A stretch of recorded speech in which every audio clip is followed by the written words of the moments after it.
I need to remember the name of your band. How do you pronounce it? That's good. It's Kubo Kobi. Kubo Kobi. Kubo Kobi. It's like Japanese, isn't it? Yeah, I think it's like, I don't know where they got it from. I think it was, so Kubo is definitely from an anime. Because I've seen that it sounded Japanese when I typed it out on the yeah, translate. it's Kubo and the two string swords, I think. That's the name of the anime. Yeah. So, Kubo Kobi. Kubo Kobi. Kubo Kobi. And Kobai, I think, I mean, we weren't sure what it meant actually. Yeah. And I think we had to Google it and we found out it's a colour. Yeah. It's like red purple. There's an outtake for you then. Kubo We Kobi. were really happy when we found out it was like a colour and not something pure dodgy in our language. Exactly, because my intention was to change the name of the band because I thought nobody will remember this, you know. For marketing reasons, we need to change it, but in the end we kept it. So, Yeah. I wouldn't know. It's how you meant it, isn't it? Yeah, exactly. It's a funny name, actually. Yeah. So yeah, we're ready to make a start then. Cool.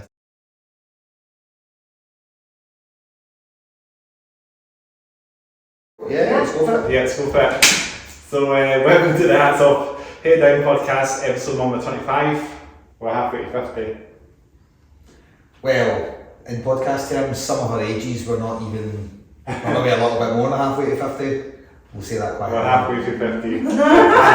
halfway to get to 50. Halfway from 50. There's another outtake. So we're in episode 25, yes, so we'll welcome the one and only Kubo Kobi all the way from Glasgow. Yeah, nice to have us on. Thanks so much. Thank you very much. Yeah, great to have you. Great you took the time to come along. So we appreciate it. So we'll normally just go through, introduce yourselves, and what you do in the band. So what's your name? Mm-hmm. Yeah. No, you ladies first. Sorry. Ace before I'm Anka, I'm the singer and lyricist. I'm Robert. I play guitar and do a lot of writing and a bit of this and a bit of that and make the weird noises on guitar. So that's and backing vocals, don't forget. And backing vocals and backing vocals. Yes. Yeah, I've seen you on the videos as well. Is that you? Is that you on the Les Paul guitar? Yeah, so that's me. So I've got play a Les Paul normally, but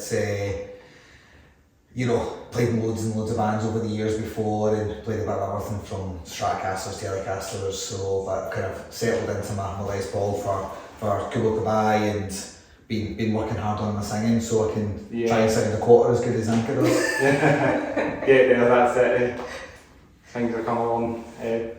You got the change on today as well? Yeah, I was. I feel like I've committed to the look, so you need to go with it. You're quite long, Yeah, I drove over. I live out Glasgow way, so I'm just south of Motherwell, Hamilton, a little place called Lesmahagle. Lesmahagle, yeah. Yeah, it's like one of those places you pass on the motorway. That's a funny name. That's actually not too far from Lanark. That's where actually saying this on the podcast. That's where my aunts and my gran used to stay.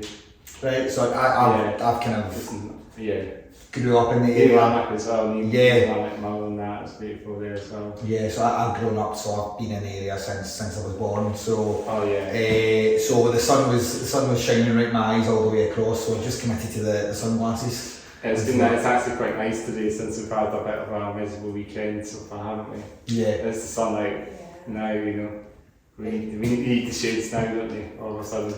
It's that low winter sun, we moan all this time about. Yeah, but it's funny because I found myself wearing sunglasses even in winter here in Scotland and in other parts of the world where I live, not really. So I find the sun here even in winter quite strong. It can be a bit strong, can it? Yeah.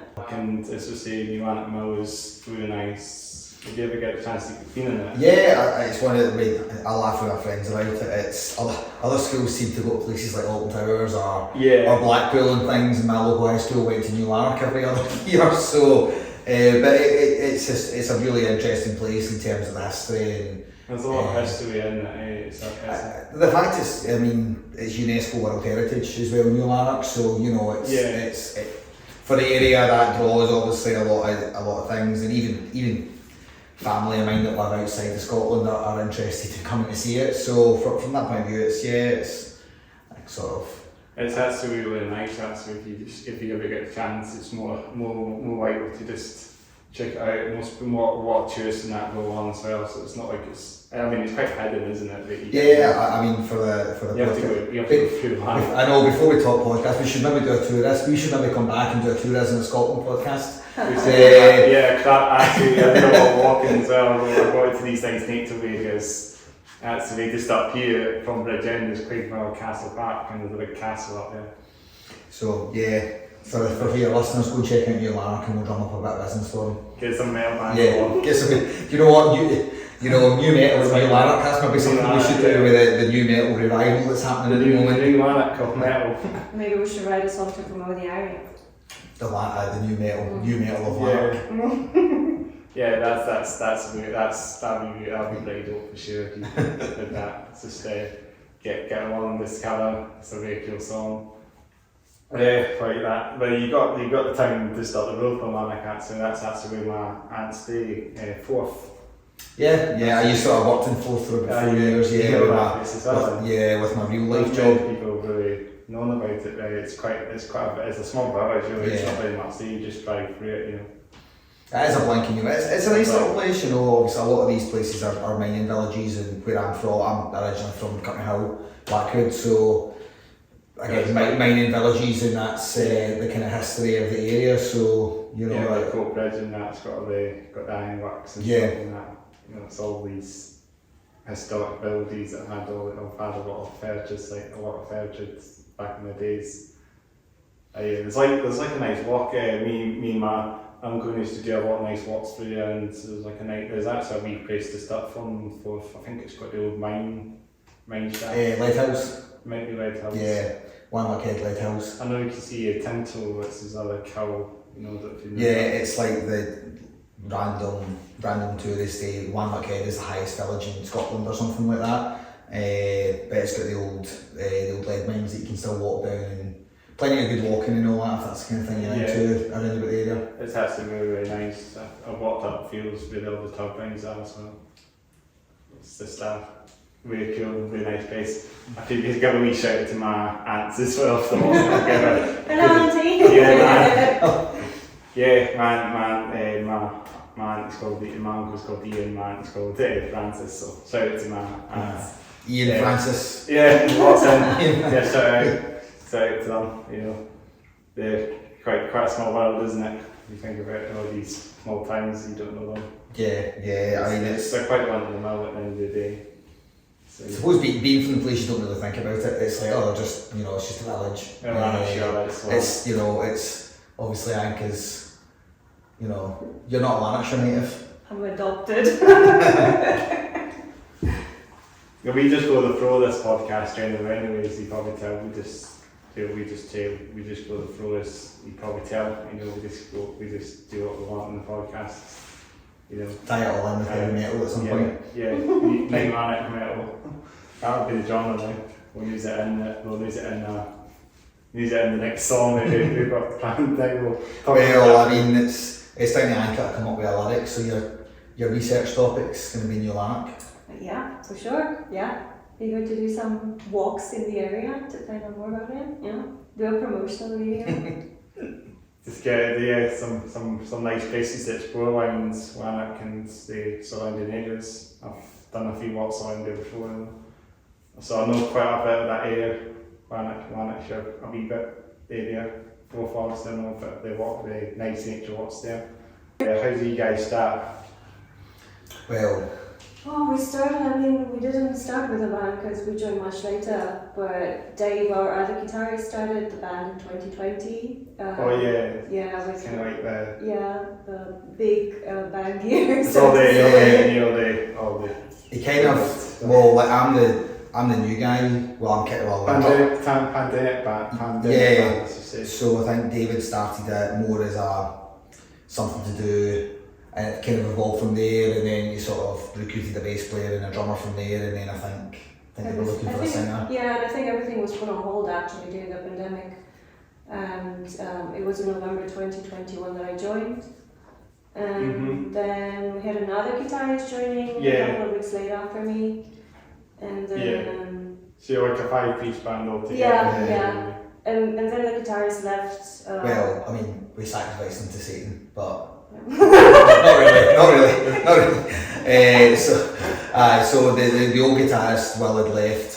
Not sacrificed to Satan. He through just personal life had to move on, and I literally just saw an advert for it on. I think it was like a band group on Facebook, and went on and listened to a couple of songs and thought, nah, pretty good. I pretty like the stuff, so a sort of rehearsal later, I was sort of in, I guess. And you joined it then? It was a really funny situation because right before Bobby came, it was me, Rob the bassist, and Dave the guitarist were so hopeless about finding someone new because we had some guys coming over, but they were a disaster. They just put it like that.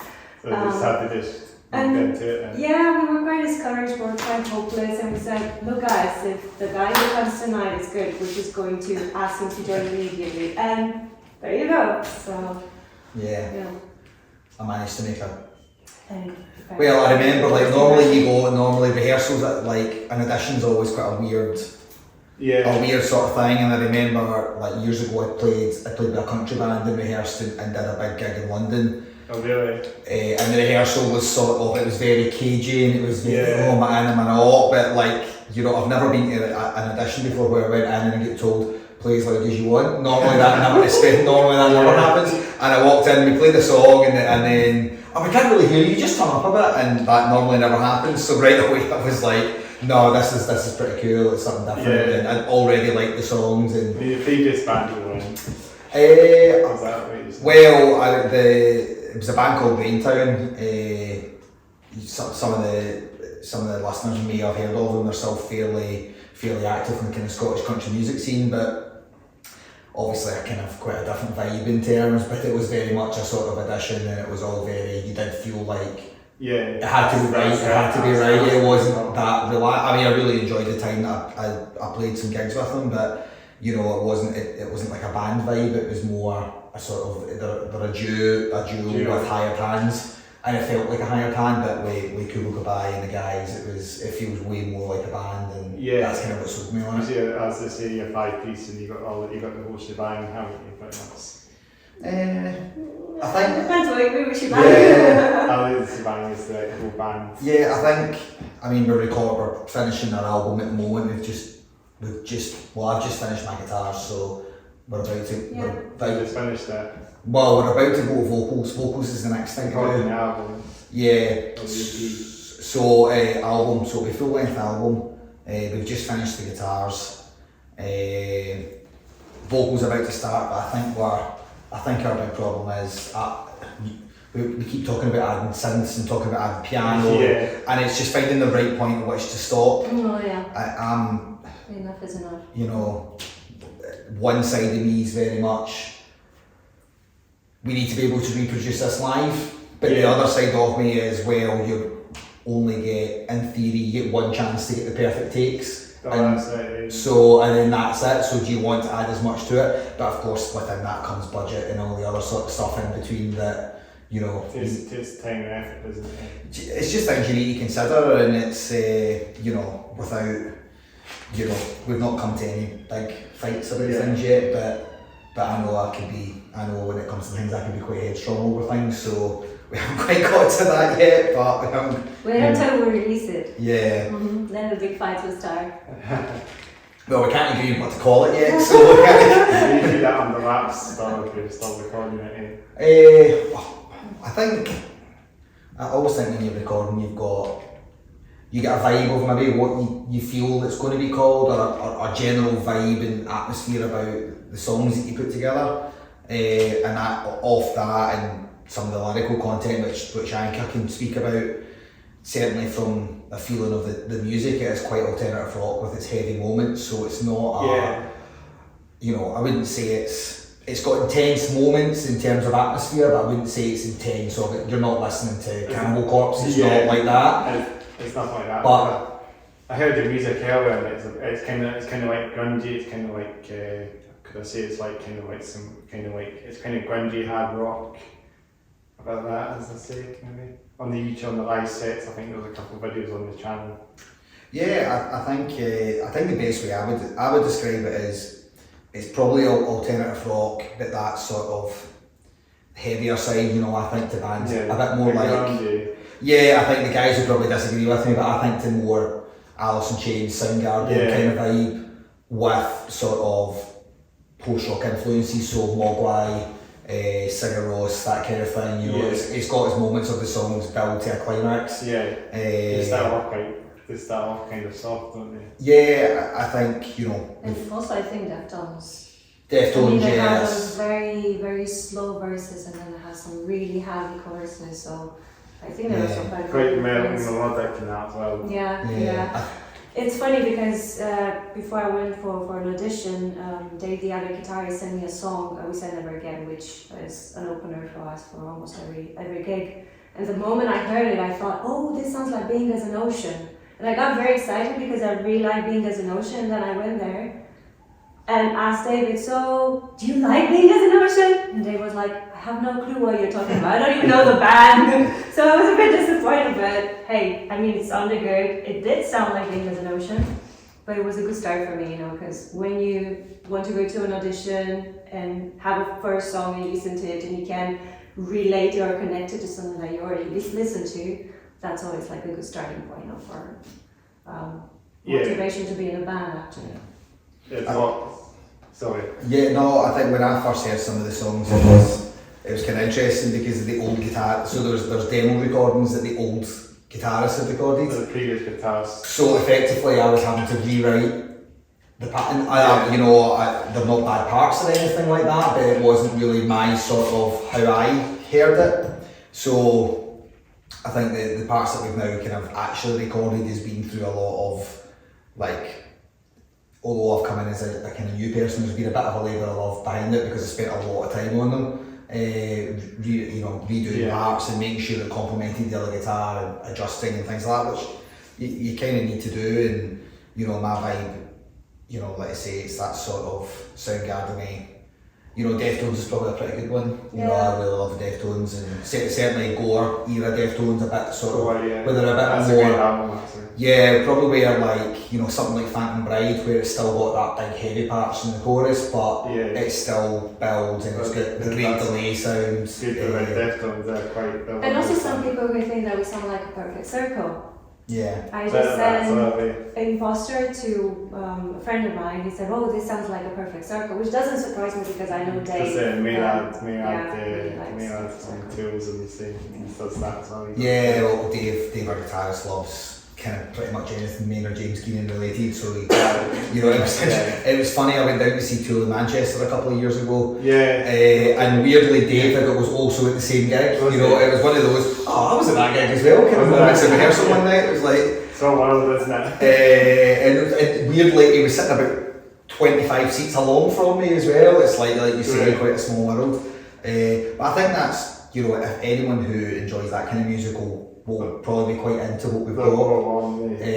I think, you know, we've got a song Imposter up online at the moment on Spotify. Kind of will give you this sort of more lighter, the kind of quiet to loud, you know. Just go a bit quieter. Yeah, and then the stuff that we've got kind of coming on the back of that is in the ballpark. Like post-metal on that as well when it comes to metal. Yeah, and also I don't know if you've heard of a band called Holding Absence. For me, they are a major influence. It's also when it comes to vocals. But also for me, Imposter is quite close to their style, and I can tell you the guys I love to open for Holding Absence, but who knows? Holding Absence if you're listening. Yeah. Come on. Well, they're going to play a gig in November in Glasgow, so. You got along to that then? Yeah. So it's not far then? Yeah, we'll probably be going.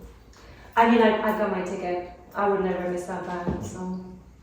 So I've heard the band do like post-metal and kind of alternative rock as well. Yeah, I mean that's my sort of thing.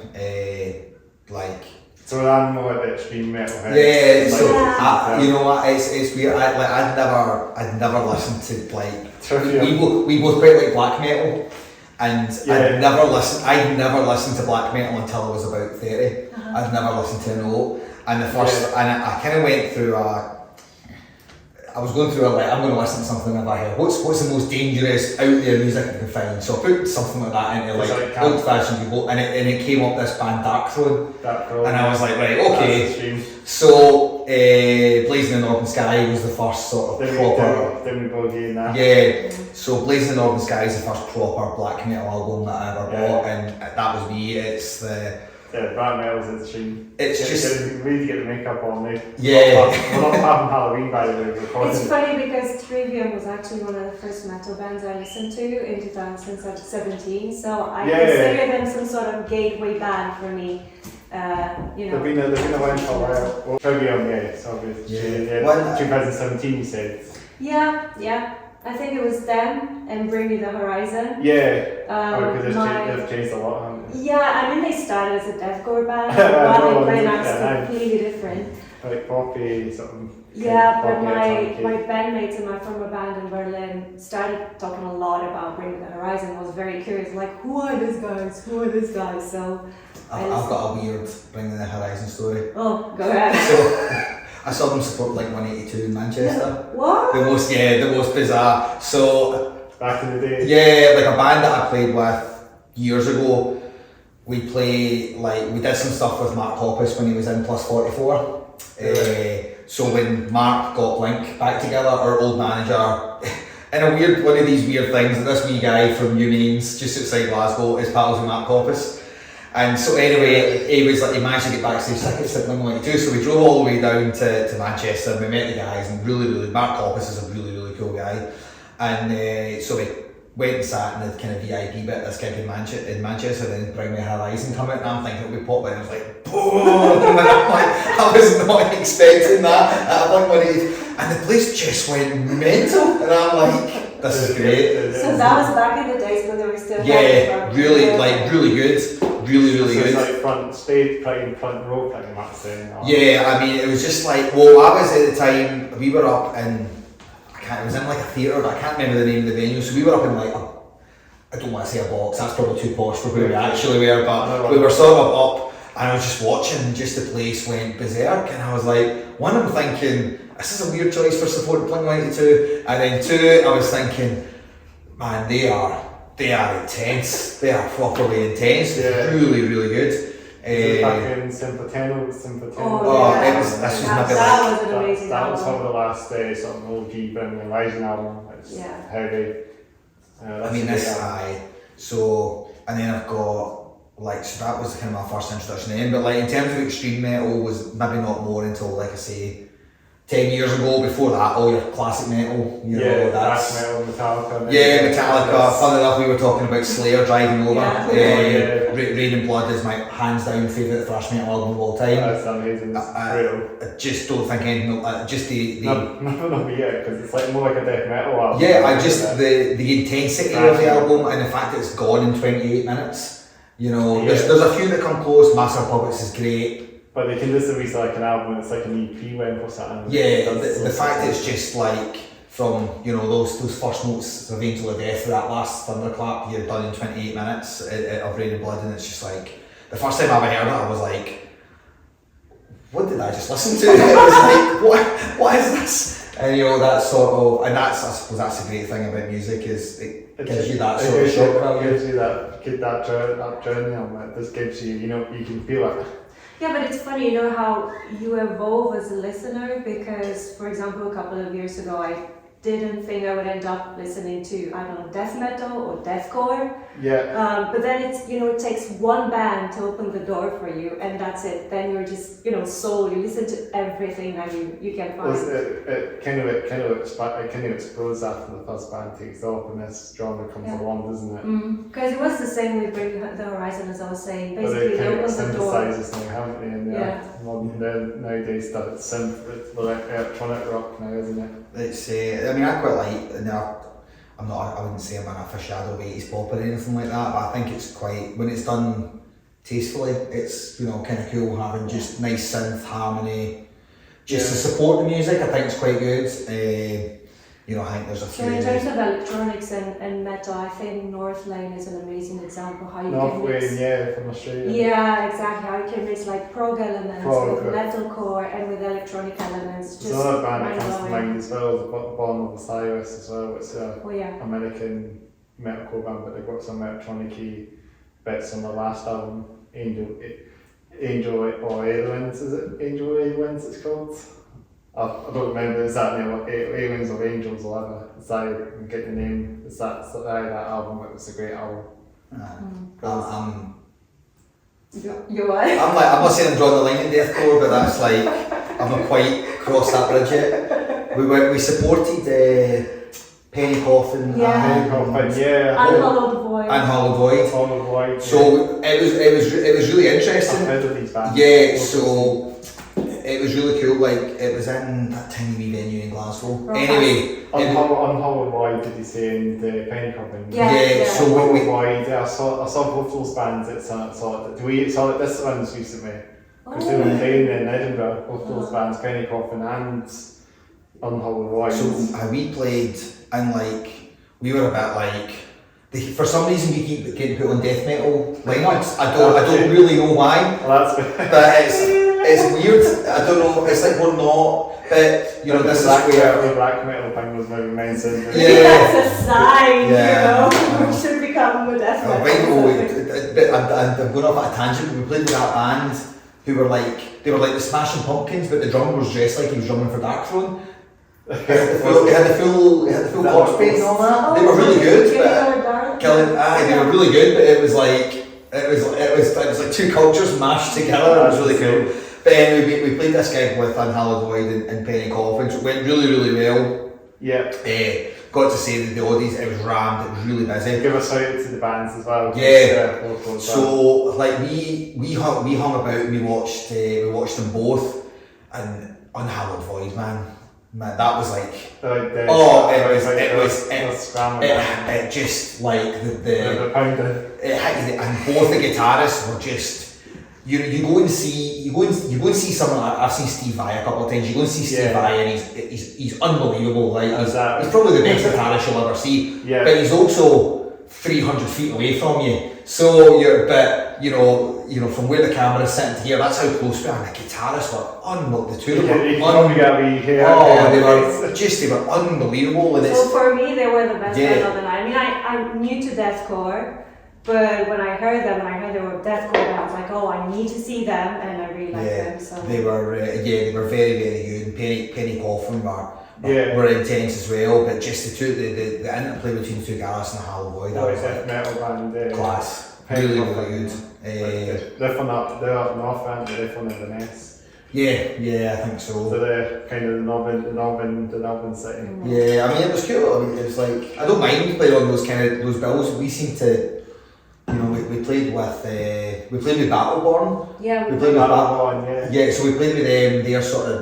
Was it the second night of their tour? Speed metal, aren't they? Yeah, well, I would say. Traditional metal. Well, I would say more power metal. Power metal, definitely. So more like Dragon Force. Yeah, a bit like Dragon Force, but they came on with the full on like the leather waistcoats. Yeah. Like the old school high tops with the skins and the and like the lead guitarist played a bit of keys and stuff like that. So they were playing at Edinburgh as well. Yeah, they were good, but we seem to get put on the most random bills. We don't seem to get put on an alternative hard rock bill. It seems to, but I don't think there are too many post rock bands. Yeah. That's the thing. It's good that it kind of works out. You know, you kind of have a mix of bands you've maybe not seen before, and you can appreciate that. Yeah, I think we've kind of used it to our advantage in that most audiences, it's when you go to see a death metal gig, it can be a lot if you're standing watching 4 death metal bands. It can just be. It's all about the long hair. It can be a lot on your senses just to take that in. Yeah. And I think the fact that we've maybe been on first or we've been on second in those gigs, it kind of breaks it up a little bit, and we're maybe initially a little bit more digestible to people. Yeah. Although our music still quite gets to intense moments. It's intense. So I think it's been pretty good, and you know, I think the feedback we get is really positive. And so maybe you'll be the ones that can kind of squeeze yourself into a random sort of metal lineup. Well, the thing is, I mean, I'll be very honest, my dream with this band would be to end up playing metal festivals in Europe and the UK. And for me, this is a good start, you know, because first of all, there aren't very many post-rock bands, there aren't very many post-rock festivals. So if that's where we can fit in, and I see that the metal community somehow seems to like us and embrace us, so why not? Yeah, I think it's like I saw. I think it was Russian Circles were playing a few months ago. Like that sort of stuff. You know that's probably like where post metal. Yeah, I think it's not. You know, we're not screaming in your face. No. You know. Which the ways that do it's fine. It's a bit more buildy and become intense. So yeah. I think that's probably where we see ourselves going, but I think for any of your sort of listeners that are into more the heavier side of things, then I would still encourage them to come and give us a listen. It's you know. If not for the guitars, then for my headbanging. Yeah, well, you do love a headbang. Oh, I love it.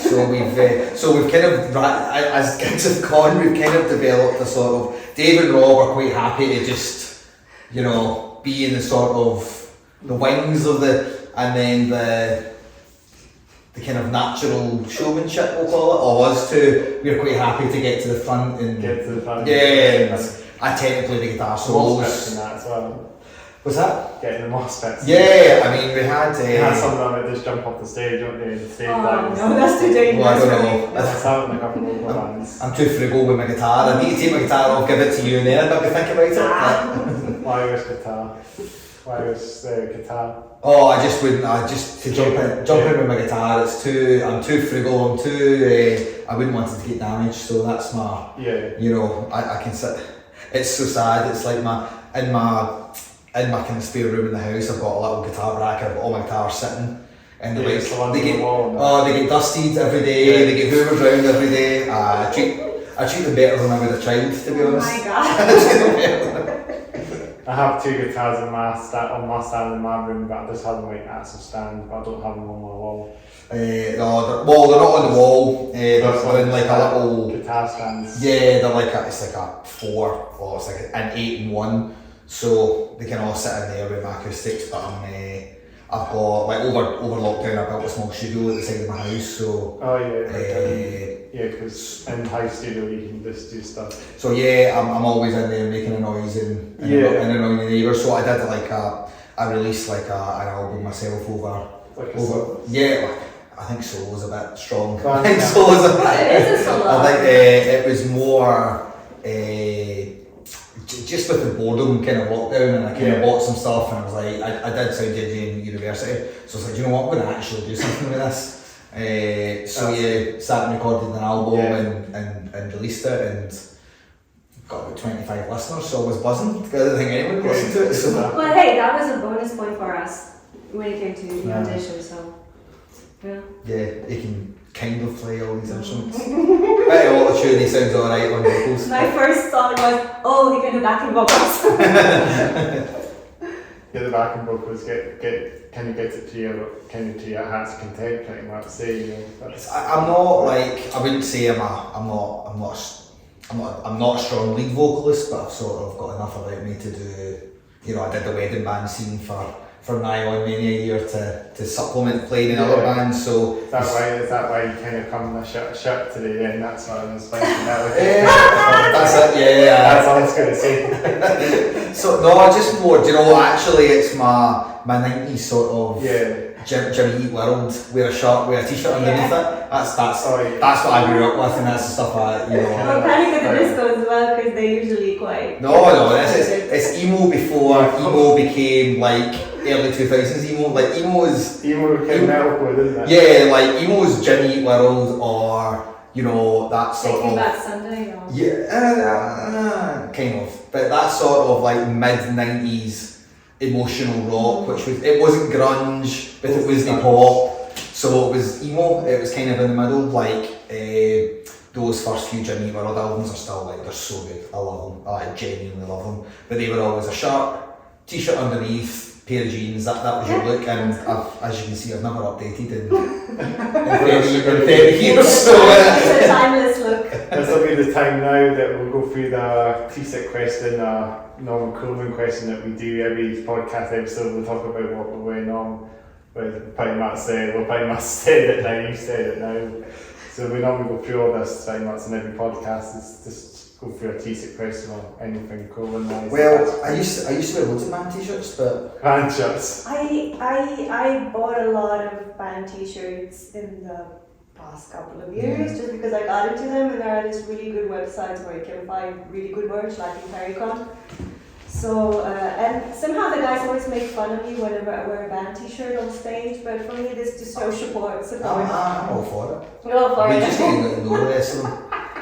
It's also, you know, when you wear a band t-shirt and there are fans of that band, they're like, oh, she likes that band, oh, then I like this band. You know, it's more like, hey, I'm here, I like this band, can you be our fan as well? So I collect them, so I usually buy a t-shirt at a gig. Yeah, so same here. I've got quite. I don't wear them that often.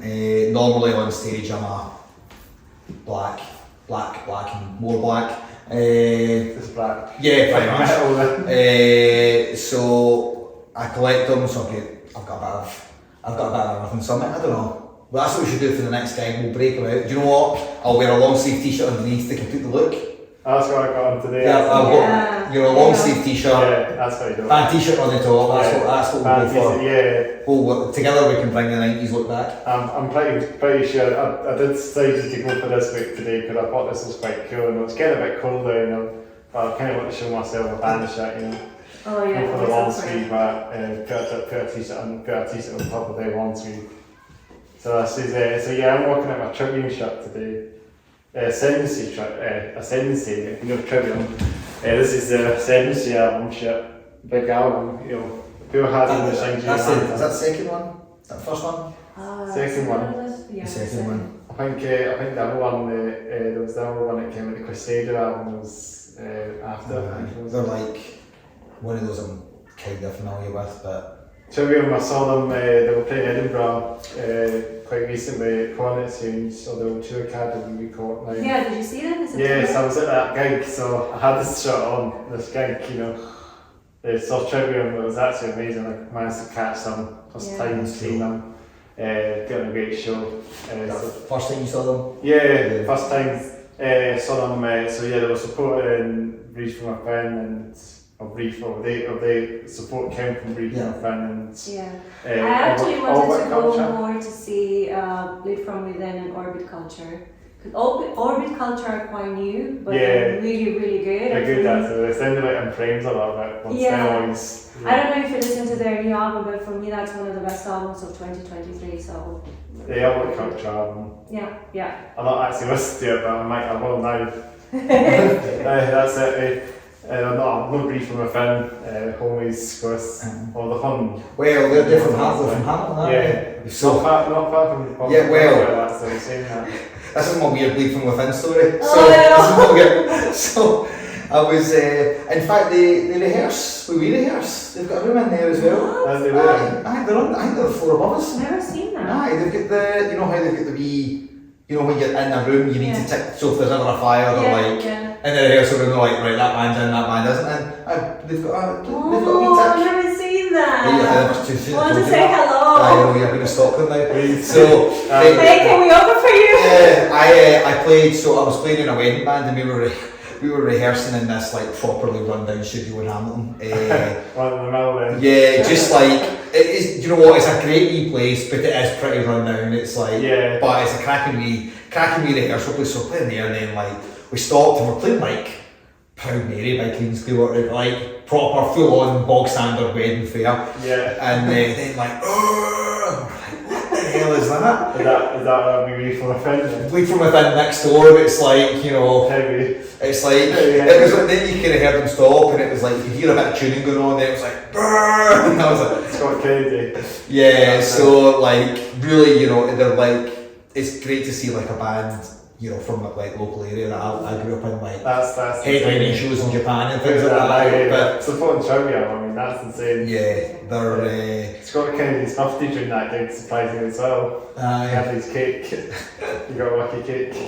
So I went to the Summersland. It's like a venue in Edinburgh. So I went to see Death Heaven there a few weeks ago. Did you say something? Death Heaven. So I went to see them there a few weeks ago, which is the last one I was at. But that was like, that's one of the cooler venues I've been to. It's the first time I've been there. But it's like Was it Summerhall? Summerhall, yeah, Summerhall. That was it. It's a really one, yeah. But it's like, it was weird because it's like they've got the curtains to cover the big huge windows. So it was in the elephant room, which the guys when we were walking in were telling me they dissected an elephant in it once, or it used to be like a veterinary. It used to be like a veterinary hospital way back when. So that's why they call it the elephant room, because that's where they used to dissect. It was bizarre. But anyway, went to see Death Heaven there. That was my last gig. I never been able to actually, but that's interesting. The Summer Hall. Yeah, but a cool venue. Yeah, it's not far from the Meadows as well. Yeah. It's a great league place. See it. So and, yeah, the first time there then. First time I'd been there. Like been at loads of gigs in Edinburgh over the years. You know, the old college, so plenty of bands. Yeah, you got Legends and Bannermans here, and you also got Banshees, but we used to have Studio 24 as well. Yeah. Also the Mesh House. I mean, to be fair, there aren't very many venues, but usually Mass House, you said. the Mesh House is the one, the go-to place for stuff. That's like where they actually had hardcore, the battle on the actually relocated to Mass House, because Legends was having some gig there, so they actually played at the Mass House. No, not like that. So I never thought that was happening, but it was It's quite small, but it's tiny. okay. They played in there, so that was fun to see them. Yeah. I mean, it's pretty good. Like, so if you see like a big band in a small venue, it's like one of those. That's insane. Yeah, well, Banshees is the answer to small venues when it comes to small venues. The Banshee Labyrinth is the one. I was lucky enough to see. So right after Slipknot had released Volume 3, they were pretty much the biggest metal band in the world. They were headlining Download on the Saturday. They did a secret show in the Barrowlands on a Wednesday night. Did they? Yeah, I knew someone who was working there before me. He's like, Slipknot playing here tonight. I've got your ticket. You better be here. And it was mental, like full on nuts, because it was like them properly at the height of the powers. Like Duality had just been out, and I think Before I Forget was a single that was out at the time, just before the Release Vermilion. So it was, and if you've ever been at the Barrowlands, it's like, it sounds amazing as it is, because it was built as a ballroom, so the acoustics are incredible. It's a big venue. I've been a few gigs there myself. I've been a so few gigs there as well. 2,000 people to see the biggest metal band in the world at the time, and it was just like, Corey Taylor was climbing, there used to be big scaffolding up the side, right up along, dived off the ceiling into everyone. It was carnage.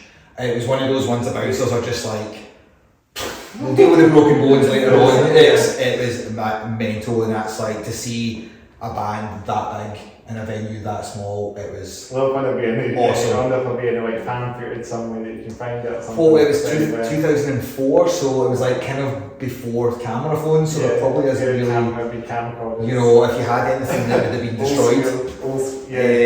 But it was mental. It was just like everything. Like walked out and I think they kicked off with Sick. So right away the place is absolutely losing it. And eventually I think they did the whole sit down bit and spit it out in the Barrowlands, so jumped the F up. It was just like, that's it. It was absolute madness. 2,000 people. It was probably like, if anyone to ask me my top 10. So this was 2,000 before you said. This is before you had these these rainbow here, didn't you? Yeah, I think so. So it was like, I think it was that. If anyone had to ask me like my top 10 gigs, like that is 100% one of the best gigs I've ever seen. In 2004 I didn't even go to gigs because there were none. I mean, back in Romania back then there weren't any gigs. I remember the first gig I ever went to was Muse in Bucharest, and it was absolutely amazing. Okay. Yeah, it was. Muse are good. I mean, back in the time when their albums were really, really Where good. was this? Black Holes and Revelations? Yeah. That tour was pretty, I saw them at Leeds Festival and that tour, that was pretty cool. That was amazing. So that was a good start for his gig. It was definitely unforgettable. Great stuff. What was your first gig? My first big gig was at Studio 24. when it's still around, obviously. It's no longer around anymore, but the first very big I saw was a pop punk band called Neck Deep. Right. You heard them? Yeah, I know that. He headed them. I was surprised when I was there. I mean, I was obviously when I just turned 18, I guess, you know, went to my first gig, you know, saw the band called Neck Deep.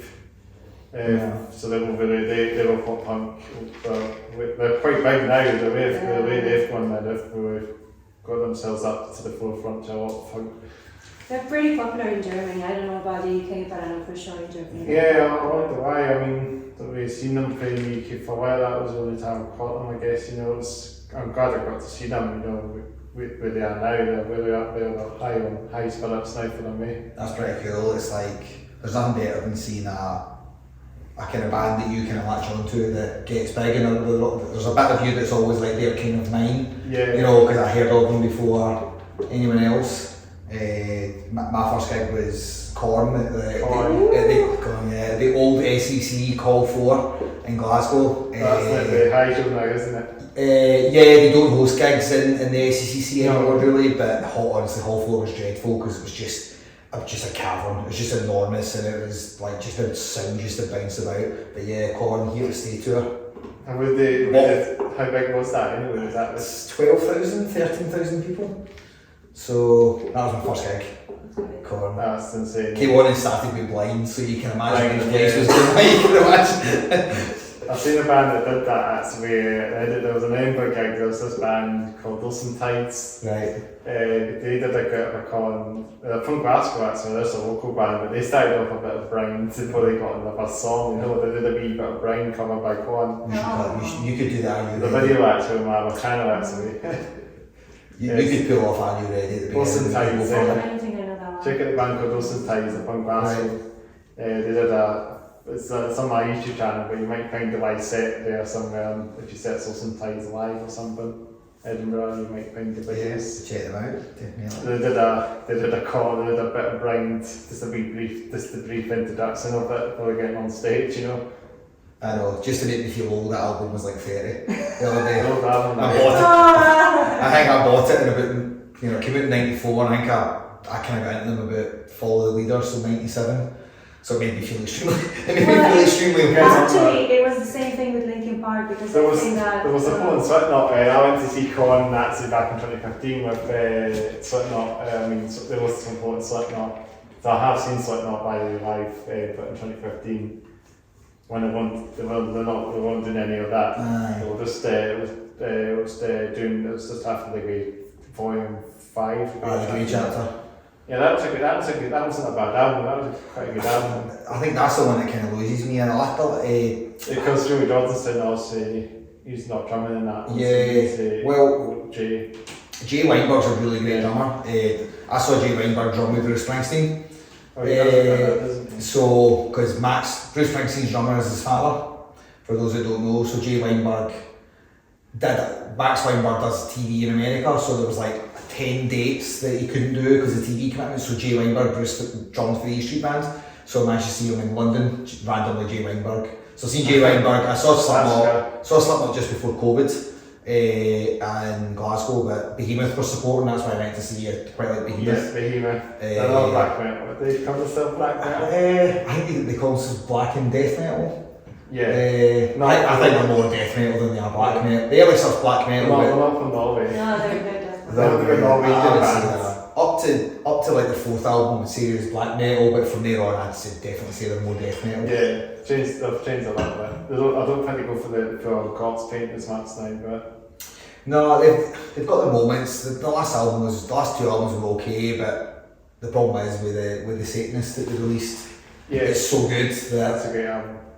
How do you follow up? It's one of those ones, like the other albums aren't bad, but they just follow the Satanist, which is... Was that the one with Ulfar and Brilliant Trumpets Gabriel? Yeah. That's the one, that's probably the best album, I guess, that we released. They're ones I kind of forget. For these days, aren't they, a lot of the Behemoth songs? I mean, I like the album before, I like Evangelion, the one before. It starts with Dionysus. I think that's pretty good, but... kind of the Satanist is the one that got me into them, so it's hard to look past. But you know, a lot of fans are, why can't they do something as good as the Satanist again? It's like, well, you know, most bands release an album that is so good that they're never going to get to it. It doesn't matter what you order it. It's on like a one-hit wonder sort of thing. They release this album and then there's that and it follows, and there's nothing that goes behind that one. That's the one that does. That's the one that always sells well. You know, like Permission to Land by The Darkness. You know. I've never seen The Darkness. I don't know loads of folk who have. I would actually quite like to go and see them because of how. Yeah, because of the show, right? Yeah. They're still growing now. Also, they had that. They also had a bit of a hiatus for a while, didn't they? So the vocalist has a YouTube channel. Yeah. He reacts to a lot of Justin videos. Actually, his channel is pretty good. Justin Hawkins. Rise Again. Yeah, it's still there. Yeah. You never know. You'll never know that that could always come on this podcast. But the thing is, the funny thing is when he reacts to music that has nothing to do with his music, like the really super happy Like things, and he gets so excited, like, oh, I got Like my you chance reacted to like Runner Show, that metalcore band that we got. Like, do you remember Runner Show? No, No, I heard of them, but they had like a big song that came out back in 2021, you know, to the Hellfire. But they're deathcore band now. Yeah, deathcore. Huge band. They just put themselves on the map because of the current vocalist and Runner Show. Well, Young Wenus or something his name is. Like he's like an animal pretty much to a lot of other deathcore vocalists. Yeah, I mean, to the Hellfire really went viral. I had no clue about the band until 1 year ago. They were very hyped by the German music press, and I thought, I'm just going to give them a listen. And I remember listening to Pain Remains 1 and 2, Yeah. and my jaw dropped. I was like, that's amazing. That. What is this? So It's got some build-ups to it it as well. When you first hear it, it builds up to a guitar and then it just comes in, you know. Yeah. It's got some. But I mean, I know that Will is very hyped because he's an amazing vocalist, but I think the whole band, I mean, all the guys in the band are incredibly talented. They're very good now. Yeah, and also, to be honest, Lorna Shore was my gateway band to deathcore. So after that, I started listening to Whitechapel, to Venomous Sacrifice, to Suicide Silence, and so on. Yeah. Yeah, you know, there's a lot of deathcore bands out there. Canafex as well. Mm. I don't know if you call them. I don't know if trying to think another band. I don't know if Off Mice and Men. I think they're metalcore, aren't they? Which one? Sorry. Off Mice and Men. Do you know them? Yeah. They're metalcore. Yeah, they are. Yeah. Yeah, so I like about that as well. The metalcore scene is quite a big scene nowadays when it comes to metal. So many bands to start with right now, you can't keep up with them. So many genres. That's the thing, like it changes, like. Reach from a fin like that, so I went, that kind of metalcore. I Going think back to Reach from a fin again, yeah. It's interesting. It's bands with longevity, or have had a bit of longevity. I think in metal more than anything, Yeah. I think feel like they're more likely to attempt a cross genre switch. Yeah. Because it's a bit. If you look at like an established rock band who try a cross genre switch, it doesn't always work. But it seems to be a little, especially. Maybe going from death metal to metalcore or something like that seems to be an easier transition.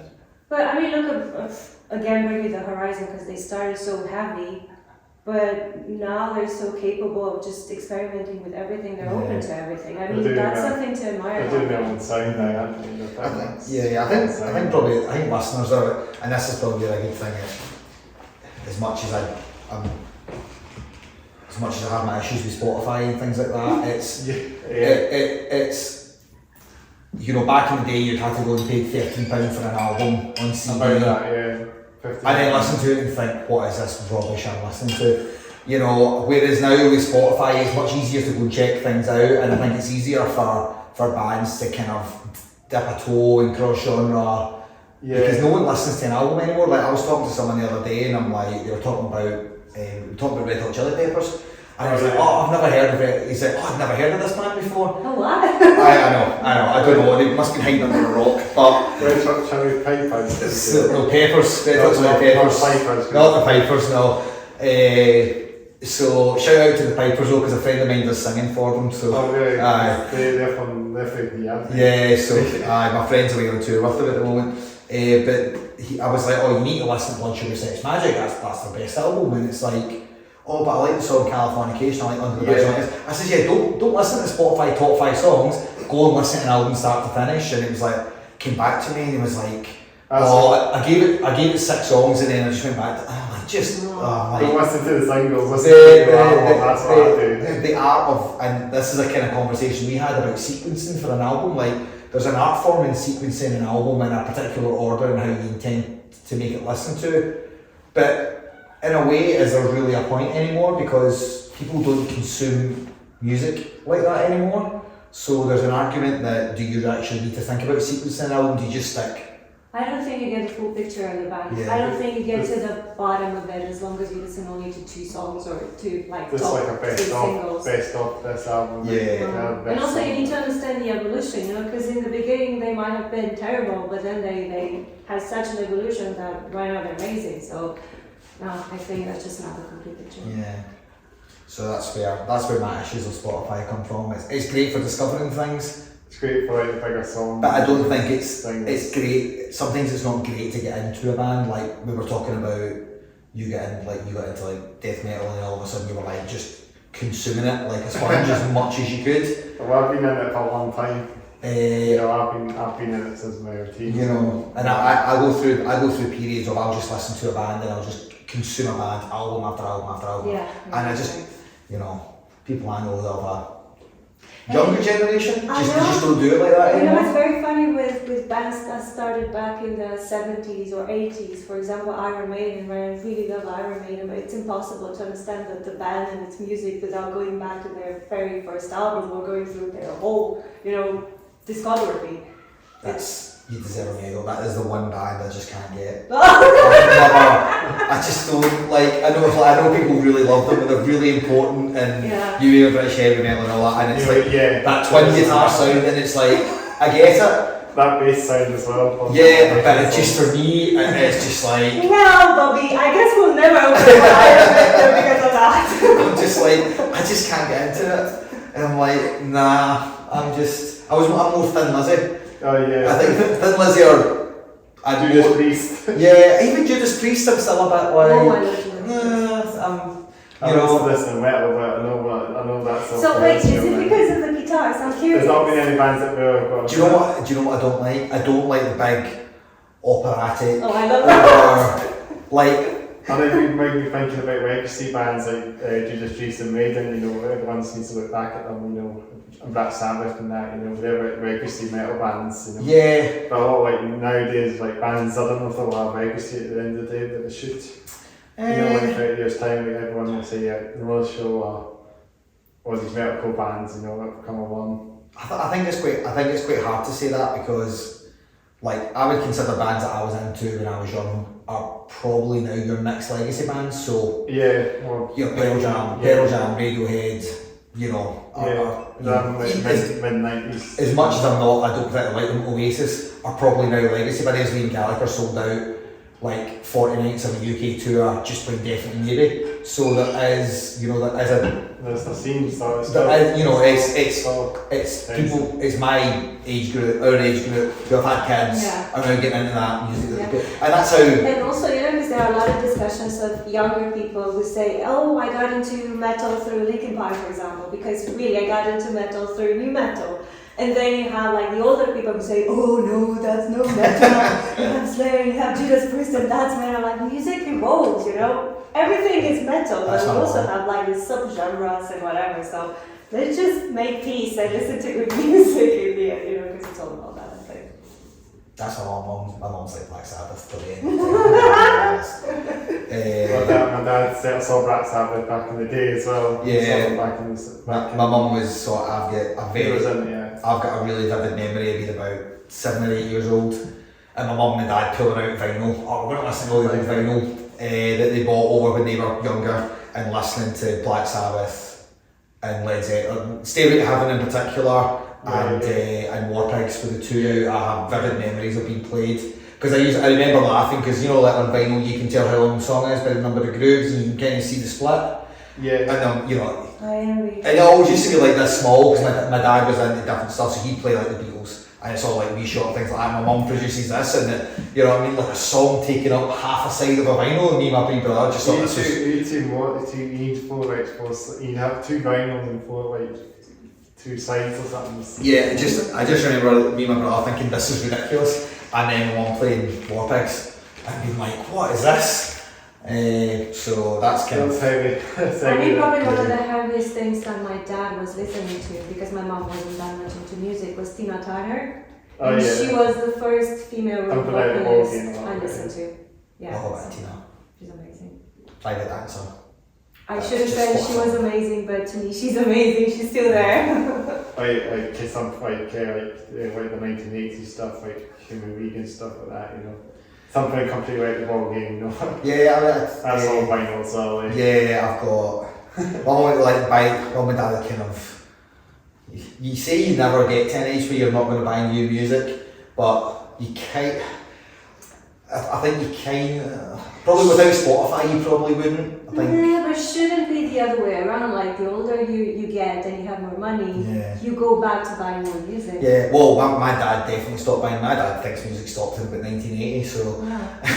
when the cassette came along, you know, Yeah. stuff that way on the CD. But no, I remember my mum bought Jagged Little Pill. Oh. Like that, I mean, that album, do you know that album sold like 60 million copies or something? It's ridiculous how many copies that album sold. I remember my mum buying Jagged Little Pill and listening to that in the car.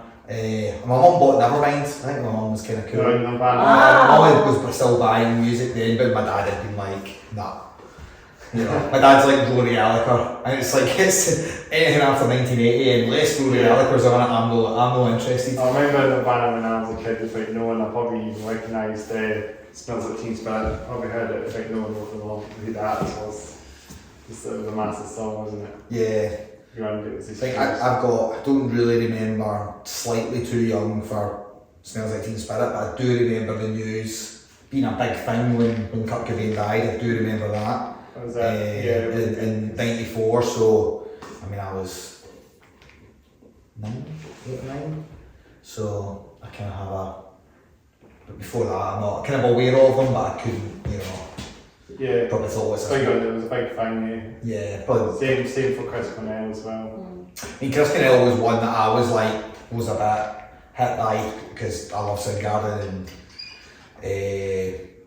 for it to happen, like I remember buying all those albums when I was younger, getting into it in a big way, and grunge music especially. So like Chris Cornell was quite a sore one, I guess, for my generation. I don't think it was much talk as much as Kurt Cobain was. Obviously, it was a big I think just. I mean, it probably was. You know, I think it was a big thing that happened. I think just context, like, you know, Kurt Cobain died at the height of his fame. Chris Cornell, still famous, still doing work and still releasing really good material, but the heyday of grunge is 30 years gone, so that's it. That's probably the difference in it. But you know, such comes with age, as we're going to lose more and more of these sort of legacy artists. It kind of goes. Kind of was a big happened, don't they? You know. Yeah, but talking about things that happen here sometimes, I noticed these posts here are talking about off topic a wee bit, but this is the coffee that we've been working on in Bridget Palmhouse, so shout out to Bridget Palmhouse, all the work we've been doing here. We opened this last year, so there's actually some photographs somewhere that I don't think you'll see, but I'm helped out some of the work here as well, so there's a photo somewhere there with myself on there. So I think you might see it there. The place is pretty. It's cool. It's like a coffee that we've been working 2016 to 2022, so we've been doing it for a long time. So we finished it last year. I think we opened it like October last year. So this might be just put up for like an anniversary, so people could go on and see it. You know, so we art gallery nominated for this room as well, so people can just go on, look at these photographs and see what the work. Shout out to Bridget Farmhouse as well, because I know I'm the one that does all the stuff here as well, you know. Yeah, it's been a pleasure to come up and speak to you, and thanks very much for having both of us on. We haven't actually finished the Corbin question, actually talking about the Corbin question for wrap up. I'm the one that has the Vantage on, but I'm the one that has a metal Vantage on, but I'm guessing that you can go through like what you're wearing on as well, and you know, finish this T-shirt question because that's what we call it. What we normally wear. We do it in every podcast. So I mean, to be honest, kind of what I've got on. Yeah. Pair of jeans, pair of boots, or Converse. We're all wearing boots on, by the way. So and DMs today. I like to go. I'm usually in a gym, so if I'm not wearing something like this, I'm probably just a t-shirt, a pair of shorts. I like to go running, so on a bit of a quest to get fitter after having a month after having a summer of far too much food and far too much drink. So to try and sort myself out for Christmas. Yeah, that's it. Yeah. So yeah, I'm just wearing my dots as well. This is got your Oasis on them, so. But I like your cargo trousers. You like them? Yeah. I also have cargo trousers. Oh yeah, cargos. I got cargos. They're really cool. Got these ones literally. I've actually got these the other day actually as well, quite recently. Really So cool. very nice. I like my cargos. So very nice boots as well, by the way. Yeah, or listen, a pair of Nick's finest. Yeah. So Like biker boots, aren't they? yeah, just again goes back to my big heroes, Bruce Springsteen. That's if you to ask me who my favourite artist ever is, Bruce Springsteen. So my best looking Springsteen impression here. That's why you know he's quite formal then. Just I feel like Shirt and tie. I just go back to bands that I like. Was always sort of shirt I and know t-shirt. like metalheads, like me being a metalhead, I've got the metalhead look, band shirt and, kind of show myself as a metalhead out and about, I think we need to. Long hair as well. I think we need band t-shirts, that sort of thing. Hey, I That's the takeaway from the interviews. We knew on band t-shirts. We knew. Funny enough, because I was planning to wear my Lord Masher hoodie, but then I was like, no. That would have been quite cool, actually. I was gonna go with my Death Heaven hoodie, but it was in the wash. It was a bit different, eh? Yeah. I'm the one that kind of looks a bit more like a metalhead, I got my Ekneys, this is my Ekneys saying about another t-shirt I'm wearing on underneath it. This is my Ekneys long sleeves, this is my skateboarding stuff, Ekneys that make all this. Do you skate? No, I don't skate, but I've just got this shirt, it's a nice shirt, It's a Manda shirt, I've just got, you can see what I'm wearing on behind it, Ekneys. They make all the skateboarding stuff, You skate? No, I wanted to as a student, but I think I'll skateboarding now, here we go. No, I can't. I can't even ice skate. I can't rollerblade. I can't. I don't skate myself either. There's definitely a bit of a scene with the metal scene connected to the skater scene. Yeah, skating. Long hair and snapbacks. Oh, if I went ice skating, I'm a hang on at the side and walk my way around. No. It's on the railing or something. It's 2 or 7 on. Yeah, I just end my dad. My brother was a really, really good skater. Like, just one of the, I think he wanted, all his friends picked up rollerblades when they were popular. Oh, yeah. So my mum bought inline skates. So my mum bought my pair, and he just took to it like that. And it's just something I've never been able to. Is that quite old school, that inline skating? Well, I think it's. I don't think you see it too much. We did that to have a band. Maybe not outside, but definitely inside. Yeah. We did. There are Remember doing the first podcast that I did, the first episode of this for the Hats Off Your Down podcast, the first band I had on, the guitarist actually said he did a bit of inline skating. So. Oh, I mean, I was in Barcelona over the summer, and there's plenty of people skating up and down. Like, I think it's more like if everyone's on like these scooters and that. Yeah. Scooters, like skating's maybe getting easier way. Like it's kind of like, I guess it's a bit more of a way exercise and skating. I'll stick to my singing and music. Yeah. I'll stick to the running. Yeah. Stick to the running and practicing guitar. Stick to them. Yeah. Did we introduce ourselves on the podcast? That's the thing that I forgot to mention. I'm so bad at my memory. Yes. We did. This is another thing for the brutal wheel. We do this all the time. I just do this. I just come on, just record. It's very low key. This podcast. So I just say what I say. That's how it goes. No, we did that at the start. That's it. Just happens to come here. So yeah, where can you guys find your music and stuff, and before we sort of wrap it up? So we're on Spotify at Kubo Kobi, which is Kubo Kobi. If I can pronounce it. Kubo Kobi. So we're on Spotify. You'll find us on Twitter, Facebook, Instagram as well. So there's not a massive amount happening at the moment, but it'll kind of ramp up over the next few weeks. Yeah, You're playing at Edinburgh, you're playing at Bannerman's quite recently, saying about that. Yeah, at the end of September. And if you want to see us live, we also have a TikTok account. And if you want to see us playing the gig, the next one will be November 16th at Banshees Labyrinth. We'll be opening for a band called, oh my god, I hope I won't mess it up, Jorogmo, I think. Another metal band, they're pretty cool. So yeah, if you feel like That'd be cool. But you were playing off a band called, talking about when Bannerman's, there's a band called Livid that you were supporting that day, which is a band that I actually know the members from that band, so a big shout out to Livid, because they actually are friends actually, I sort of meet up with them. Mm-hmm. So they must have, hopefully they'll come along as well and come on it, you know, and hopefully they enjoyed it, hopefully they appreciated their set as well, your set as well. That was guys that were on first. Yeah, They were kind of grungy band, yeah, they were cool, yeah. They were quite grungy, weren't they? What did you think? Kind of a bit kind of Nirvana feel, sort Yeah, of. very kind of much so. probably more. Saw them I think the debut gig back in May, I think this year. I think probably leaning a bit more Bleach than Nevermind sort of era, but yeah, decent, you know. They did have style, I think had the shades on as well. So I think that's my sort of, that's my wheelhouse, grunge, early 90s alternative rock, 90s alternative, that's my thing, that's right up, that kind of stuff right up my street. What they do.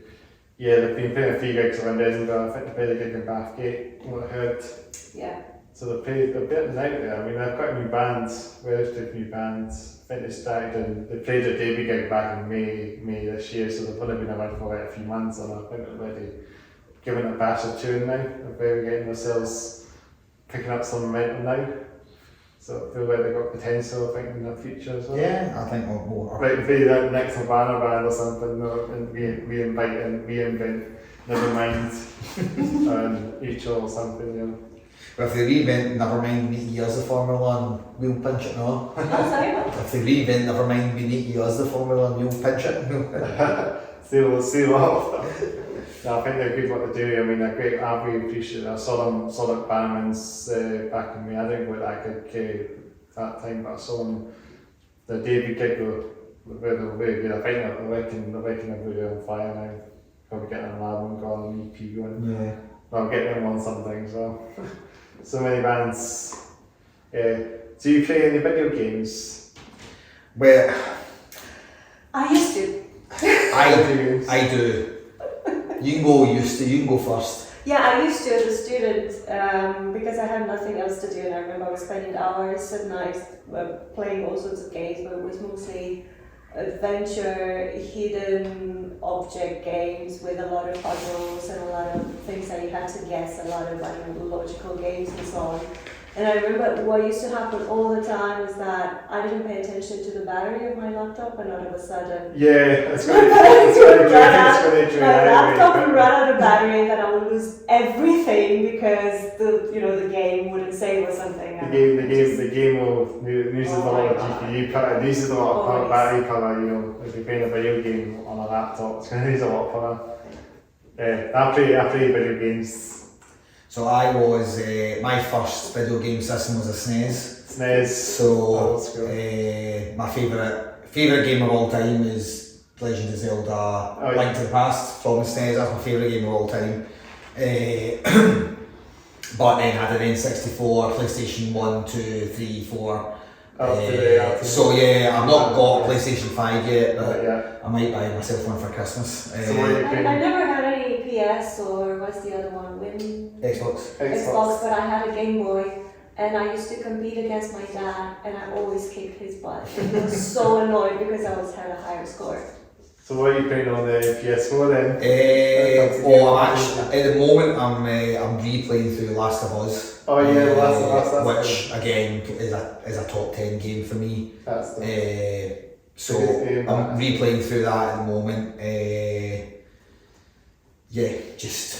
Just sort of biding time till I pick up a PS5 and get something sort of. I usually play through it once a year.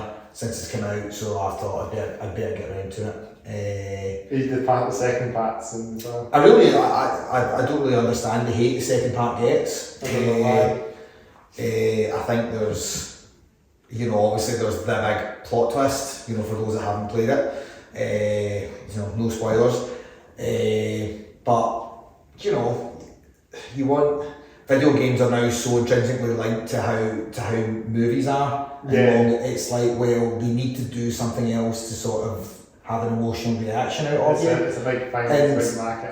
It's, if you don't like the game, you don't like the game. There's loads of games that just come out really bad, as well. You just like loads of bugs and that, and they obviously get bad. They get marketing, but also it doesn't come out very nicely. Yeah, I mean that's a game industry thing, I think. Yeah, the gaming industry is a bit hit and miss with some things. I have to say I really miss playing video games, but the thing is I already spend so much time in front of my laptop at work that I really don't feel like spending the rest of the time in front of the laptop. But I do like board games, so I'm even part of this group that meets regularly to play board games. So. I like board games as well. Yeah. I like Just the old school where you can just play with other people rather than on the screen all the time. Yeah, and you also meet people, and it's just it's more that interactive. spend time. That's a good way to do it. Yeah, bit pandemic. Quite like pandemic. Oh, I haven't tried that. Oh, that's good. But I remember I went to this. Do you know what ancient robot games? No. In Leith. So there is basically a place where you can just go and play games. They have this game library. Game. And there was this game called Doom. Doom. And I saw it, I was like, I wonder what this is about. And the first phrase was like, you've been sent to hell. I was like, wow, this really fits the name of the game. It's Doom as in Doom metal. As in Doom, but Doom Doom, metal for me was the way I Yeah. associated the name with, Yeah, so that game's quite well marketed as well. Doom. It's a big game. Yeah. Back in 2016 or something that came out. Oh, it's in the first person shooter. Yeah, that Well, I'm sadly old enough to have played original Doom in the mid-90s, the old, But you got a lot of FPS games. I'm a sim racing gamer when it comes to video games. I love my YouTube channel. I'll also say the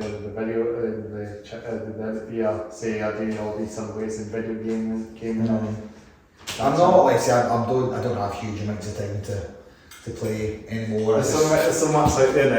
It's too much to keep up with it. Video games. It's a big thing. Big industry. Yeah. But yeah, I think it's been a real pleasure to get you guys on. You don't want to be longer, or you want to pack in? Well, I've got an hour to drive home, so yeah. So let's say sort of week. Let's sort of call it a night in. Yeah. So did we say everything? I think I said we can check you guys out. I said it. Yeah. We normally say that at the end, but normally for the wrap up, we normally tell you where to find you and where to find you, and But what I can say is, have you got any upcoming gigs planned? Any more gigs upcoming? Or? So just the one in Banshees Labyrinth on November 16th. Oh, that's not too far really. Yeah, so that's not bad. you're coming back to Edinburgh very soon then. Yeah, I mean, I Maybe live here, so. Maybe you can get along to that then. Yeah, it would be great if people come out and come over and say hello. Yeah. Come over. We're always, we're always keen to meet people who have come out to see us. So our members as well probably listen to this as well. Yeah, it will also be our first time playing Banshees Labyrinth. Yeah. This is so many as well. Really looking forward to it. I've never been. I know they do Hellraiser Metal Night. It might be that. They do Hellraiser Metal Night. Is it maybe that? Oh, nice. Because they do that every month. They put on something called Hellraiser Metal Night. So it's like a sort of metal night, but kind of like just like local bands. We should go. We should go in band t-shirts. Dressed as Pinhead from Hellraiser. That would be fun. Yeah. That's the point. This podcast is getting the hair down. Lots of bands should do it, get their hair down, stage work, I know a lot of them wear hats and beanies on, keep it up. We might have, Michael, our drummer's got a pretty good head of hair to be fair. Oh, yeah. The rest of us, you're alright. Dave on guitars, he shaves his head, and so he's got a Kerry King look going on about him. And then, well, it's been a pleasure to get you guys on. Thanks very much for taking the time to come along the podcast. So I'll just say my things again. So thanks again for watching the Hats Off Fair Down, or listening to the Hats Off Fair Down episode number 25 with Kubo Kobi. Kubo Kobi from Glasgow. Is it Glasgow the band is based? Yes. That's what I'm just saying now. We're coming to Edinburgh. We're going to play a gig. So yeah, thanks again for having you guys on. Make sure to like, comment and subscribe to the channel. We're actually past 150 subscribers, so that's a bit of a milestone, yeah. We're getting on our way to 200 subscribers. So fingers crossed we'll get there very soon. Sooner than later, you know, maybe by sometime next year we'll have over 200 subscribers. This will be great. We're on the road. We're on the road now. We're getting on our way now we'll be on our way to 500. You know, 250. Yeah, 200, then get to 250. Then the target's 500. Yeah, 250 will be the target, and then 500, and then 1050, and then 1,000. That'll be it. So yeah, and also in the description box below will be my secondary channel. Team Headbanger. I'll just put my thumbs down there so they like the video. Thumbs down, thumbs up. So I have my secondary channel, Team Headbanger, for your sort of video game stuff and your simulation gameplay videos will be on that channel as well. I'll say it in every podcast, so you know if you want to check my secondary channel, it's all there as well. And yeah, real pleasure to get you guys on. Let's do some fist bumps. Thank you, man. Let's get some fist bumps on the go. Thanks for having us. We'll take a wee photograph at the end here. Thanks for taking the time, guys. Let's get a wee photo of you.